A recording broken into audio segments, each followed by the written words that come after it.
ఏంటి వినాయక చవితి సెలబ్రేషన్స్ ఎలా జరుగుతున్నాయి? చాలా బాగా జరుగుతుంది అన్న. అంటే ఫస్ట్ టైం పిల్లడు పుట్టిన తర్వాత first Vinayaka Chavithi. First Vinayaka Chavithi super. మామూలుగా చేయట్లేదు ఈ సంవత్సరం. అదే పిల్లంటే జనకాయనన్న. యాక్చువల్గా మా సినిమా జనక అయితే కనుక 12th రిలీజ్ అన్న, అక్టోబర్ 12th. దసరా సెలవులు ఏం చేసేవారు చిన్నప్పుడు? దసరా సెలవులు అంటే మా విజయవాడ కాబట్టి ఖచ్చితంగా అమ్మవారి గుడికి వెళ్ళేవాళ్ళం. కాలేజీకి వచ్చిన తర్వాత అలా ఎన్ఎస్ఎస్ ఎన్సీసీ అని ఉండే, అలా గుడిలోనే డ్యూటీ చేసేవాళ్ళం కాలేజ్ టైం. ఓకే. సో అందరం కలిపి బాగా ఎంజాయ్ చేసేవాళ్ళం. ఆ తెలుగు పండుగ అంటే గుర్తుకొచ్చిందన్న.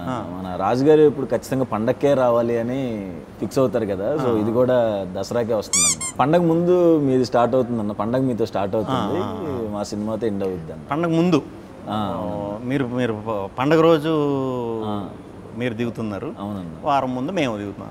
పండగకి రిలీజ్ అవుతున్నందుకు ఎలా ఫీల్ అవుతున్నారు? చిన్నప్పుడు పండగకి సినిమాలకి వెళ్ళి చూసేవారా? అవును, ఖచ్చితంగా పండుగ రోజున విజయవాడలో. నేను విజయవాడలో ఇంటర్ చదువుకున్నా. థియేటర్లో ఆ 2 ఏళ్ళలోనే 2-3 సార్లు సీట్లన్నీ మార్చేశారు. అరిగిపోయి అంతా అక్కడే కూర్చుని దిగుతూ ఉండేవాడిని. మొత్తం మెయిన్ థియేటర్లో, లోకల్ థియేటర్లు ఉంటాయి ఊరు చివరిలో, గంగూరు సైడ్, అది ఆ థియేటర్లో మొత్తం అసలు ఇంకా అదే ఎంటర్టైన్మెంట్ అప్పుడు.